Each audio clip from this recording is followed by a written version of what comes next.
이게 뭐냐? 얼굴에 쓴. 안녕하세요.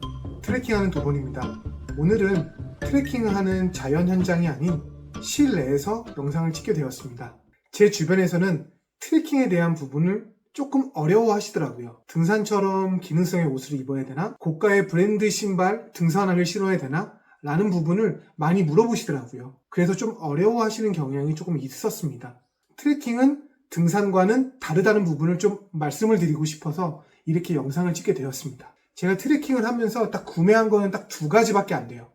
첫 번째, 바로 방수 자켓입니다. 두 번째는 이것도 똑같이 우중 트래킹을 위해서 구매한 건데요. 바로 샌들입니다. 우중 트래킹을 좋아하기 때문에 제가 직접 그걸 구매한 것 뿐이고요. 그 이외에 제가 구매한 거는 별도로 없습니다. 한마디로 트래킹은 제가 기존에 갖고 있었던 옷과 신발로 이 트래킹이라는 걸 제가 즐겼기 때문에 비용이 더 많이 든다라는 부분은 솔직히 없습니다. 그래서 제가 이번 5개월 동안 트래킹을 하면서 어떤 옷을 입었고 어떤 장비를 착용했는지에 대해서 간략하게 리뷰 좀 해보려고 해요. 먼저 의류에 대해서 설명을 해드릴게요. 저는 기존에 있던 의류를 착용을 했어요. 2년 전에 인터넷으로 구매한 것 같아요. 왜냐면 그때는 저도 운동을 하고 싶어서 천이 아니라 신축성이 좀 있고 가볍고 빨리 마르는 그런 옷들을 제가 인터넷으로 구매했습니다. 여기 보시면 좀 이렇게 늘어나는 부분도 있고 4가지 컬러가 뭐 29,900원 이런 식으로 해서 좀 이렇게 늘어나고 그다음에 이렇게 꾸겼다가 펴도 주름이 없는 걸로 일단 이런 것들을 온라인으로 구매해서 입었고요. 바지도 마찬가지예요. 온라인으로 구매를 했고 고무줄로 되어 있는 부분도 있지만 이 밑에는 특히 신축성이 있어서 늘어나요. 잘. 그리고 땀 같은 것도 빨리 말려주기 때문에 저는 참 잘 이용한 것 같아요. 그리고 약간의 흐리거나 이럴 때는 아주 가벼운 바람막이도 가지고 다니거나 입기도 했었는데요. 그것도 마찬가지. 이것도 온라인으로 구매한 겁니다. 브랜드는 딱히 없어요. 딱히 없고 이렇게 회색과 이 블랙을 특히 블랙을 많이 입긴 했는데 이것도 되게 가벼워서 이렇게 뭉치면은 하나밖에 안 되는 거예요. 한 줌을 대해서 너무 얇고 가벼운 부분이 있어서 이걸 많이 사용을 했어요. 오늘 이 영상을 촬영하는 게 10월 12일이에요. 요즘 날씨는 아침에는 한 16도, 그다음에 낮에는 한 22도에서 23도, 약간 쌀쌀한 부분이 있어요. 이제 어느덧 가을이 왔는데요. 최근에 제가 찍을 때에는 이런 긴 바지를 입긴 했습니다. 밑에는 조거 형태로 돼서 발목으로 잡아줄 수 있는 거. 이거 같은 경우는 이제 제가 가을에 입을 거예요. 이것도 상의는 조금 더 두꺼운 바람막이. 원래 갖고 있었던 거. 포켓도 많고 이런 부분의 바람막이를 이것도 한 2년 전에 구매했던 거를 이번에 가을에 입을 거예요. 가을에도 제가 갖고 있는 옷들로만 이용을 해보려고 합니다.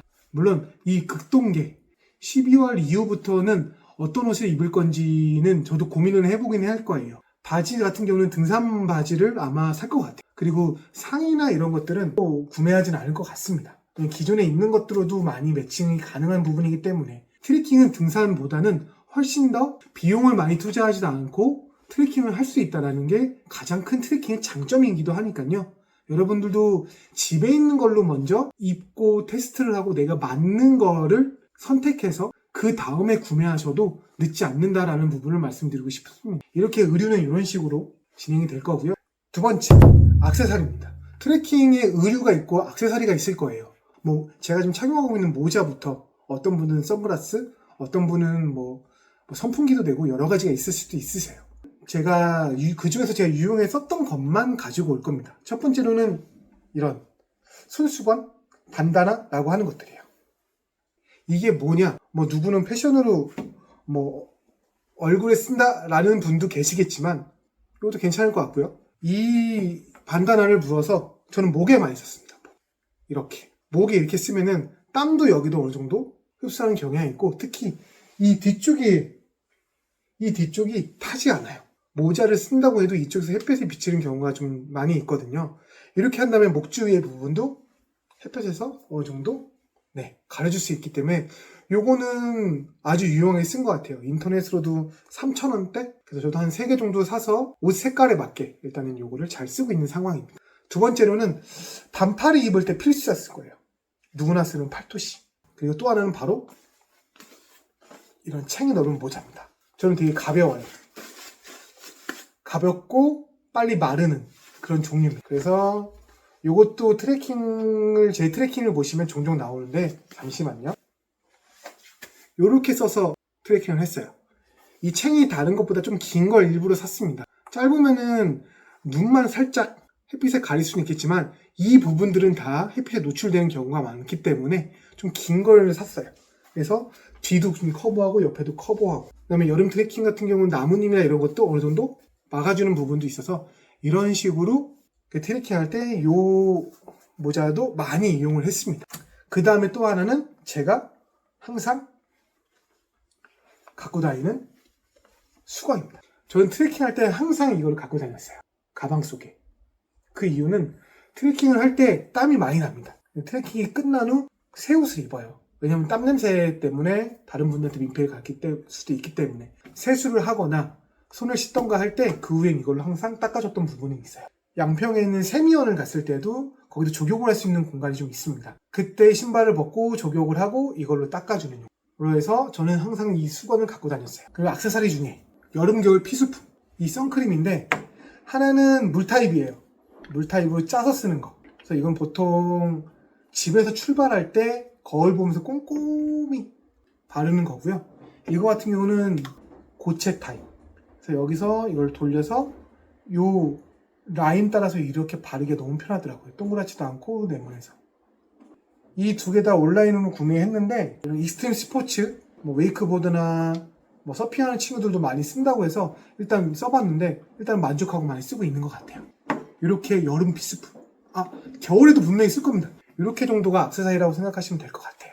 그 다음에 세 번째, 바로 가방입니다. 가방인데 제가 지금 쓰고 있는 거는 두 가지 가방이에요. 이것도 트레킹을 위해서 구매한 건 아니고요. 기존에 있던, 저희 집에 있던 것을 트레킹을 할 때 사용하게 됐습니다. 첫 번째로는 바로 이 조끼 형태의 가방입니다. 앞에 이 두 군데에다가 물을 넣을 수도 있고요. 핸드폰을 넣을 수도 있고, 그 다음에 저 같은 경우는 보조 배터리, 그 뒤에는 수건이랑 여분의 옷, 그다음에 비닐봉지, 이런 것들을 여기다 넣어놨었어요. 이걸 메고 트레킹을 했습니다. 이 안에도 다 메쉬로 되어 있기 때문에, 보이시나요? 혹시 메쉬로 되어 있어서, 네, 빨리 말라요. 이건 참 애용한 것 같아요. 이 가을이나 겨울에도 아마 이거를 조금씩은 사용할 수 있을 것 같습니다. 그 이유는 가벼운 트레킹은 여기다도 충분히 모든 물건이 들어가기 때문에 저는 잘 사용할 것 같습니다. 그리고 또 하나가 백팩이라고 말하기가 좀 어려운데 그냥 일반적인 가방이에요. 되게 얇고 가벼운 그냥 이런 거. 네. 이것도 여름에 사용을 했어요. 왜 그러냐면 제가 조금 부끄러움이 좀 많아서 이거를 메고 지하철이나 대중교통을 타기가 조금 쑥스럽더라고요. 아무도 안 보는데. 그래서 저는 이 가방에다가 이걸 넣어서 갑니다. 그리고 현장에 도착을 하면은 요거를 말아서 다시 이 안에 넣었어요.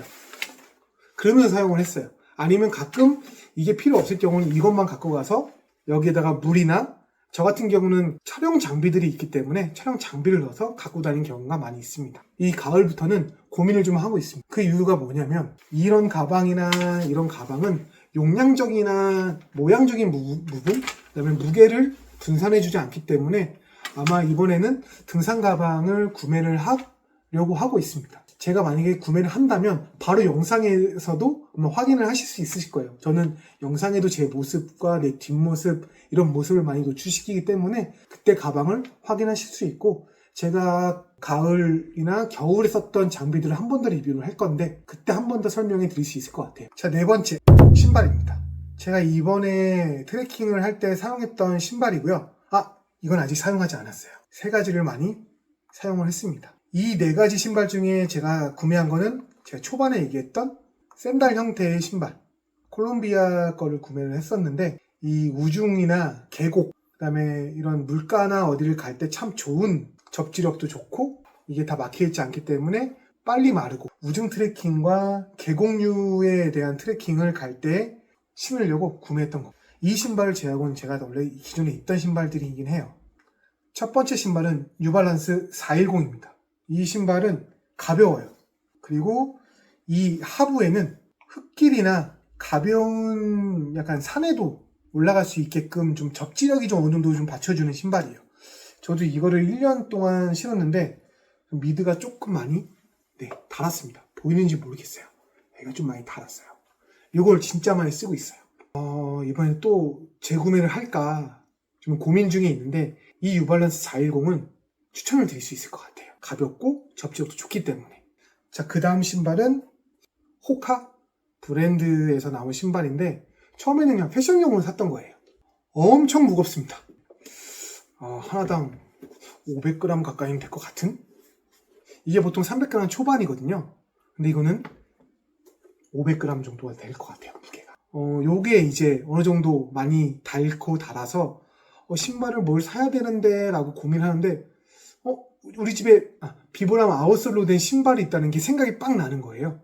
그랬더니 봤더니 제가 가끔 신고 다녔던 요 호카 신발, 요 신발이 생각나서 요 신발을 찾았더니 역시 비브람. 요것도 요즘 조금 신고 있긴 시작했어요. 조금 무겁긴 한데 저는 다리도 두껍고 허벅지도 두껍고 해서 이 정도의 무게는 문제가 없더라고요. 그래서 요것도 요즘 신고 있는 신발이라고 보시면 될 것 같아요. 그 다음에 저도 등산화가 있어요. 이것도 호카. 겨울에 일본을 놀러 갈 때가 있었습니다. 그때 눈이 좀 오는 곳이기 때문에 그 눈에 미끄러지지 말라고 샀던 거예요. 근데 이번에 겨울 때는 좀 요거를 좀 신어볼까 하고 있습니다. 특히 어디를 갈 때 신느냐면 억새 축제 할 때 억새를 보러 가던가 아니면은 눈꽃을 보러 가던가 민둥산, 천왕산 그리고 산정호수에 있는 억새꽃 몇 군데가 있더라고요. 500m, 600m 되는 부분도 있기 때문에 그런 부분을 조금 갈 때 이 신발을 좀 신고 가보려고 합니다. 여러분도 나는 트레킹을 할 거다. 내가 어디를 가서 신발부터 살 거야 라고 하지 마세요. 기존에 있는 집에 있는 신발부터 한 번, 두 번 바꿔가면서 여러 가지를 신어보고 이게 내가 원하는 트레킹에 어울리는 신발이다 아니다라는 거를 직접 느끼시는 것이 더 좋습니다. 오늘 이렇게 5개월 동안 트레킹을 하면서 어떤 옷을 입었고 어떤 장비를 착용했고 어떤 신발을 신었는지를 간단하게 리뷰를 했는데요. 이 산속이 아니라 트레킹을 하면서 말씀을 드리는 게 아니라 이렇게 카메라를 대고 오랫동안 이렇게 설명을 드리려고 하니까 조금 버벅거리는 것도 많고 잘 못하는 부분도 많고 발음도 세고 어설픔도 많았습니다. 이 부분도 저도 좀 보완해서 이 다음 리뷰를 할 때는 좀 더 편안하고 좀 더 자세하고 또박또박한 말로 여러분들한테 필요한 정보만 쏙쏙 알려드리도록 할게요. 다음 영상은 실내가 아닌 트레킹 영상으로 찾아뵙겠습니다. 지금까지 트레킹하는 도번이었습니다. 감사합니다.